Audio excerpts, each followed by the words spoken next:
Hello বন্ধুরা, সকলকে স্বাগত জানাই আমাদের গল্পের চ্যানেলে। আজকে আমাদের চ্যানেলে উপস্থাপনা হলো বৈরাগী ও গোপাল।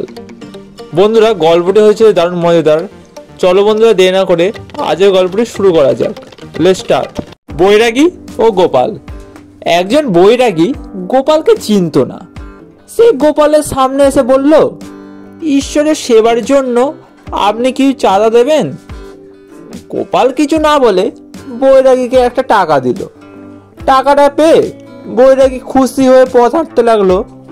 কিছুটা যেতেই গোপাল তাকে ডাকলো, ও বৈরাগী, একবারটি আমার কাছে এসো। বৈরাগী খুশি মনে তার কাছে আসলে গোপাল বলল, তোমার বয়স কত? 18 আজ্ঞে। আমার বয়স 55। তাতে কি হলো? এইমাত্র ঈশ্বরের সেবার জন্য যে একটা টাকা নিয়েছো সেটা ফেরত দাও, কারণ তোমার আগেই আমি স্বর্গে যাব এবং ঈশ্বরের সেবার সুবর্ণ সুযোগ পাবো। বন্ধুরা, আজকের গল্পটি আপনাদের কাছে কেমন লাগলো অবশ্যই কমেন্ট করে জানাবেন। দেখা হচ্ছে পরবর্তী ভিডিওতে। ততক্ষণ ভালো থাকুন, সুস্থ থাকুন, আমাদের চ্যানেলের সাথে যুক্ত থাকুন। ধন্যবাদ।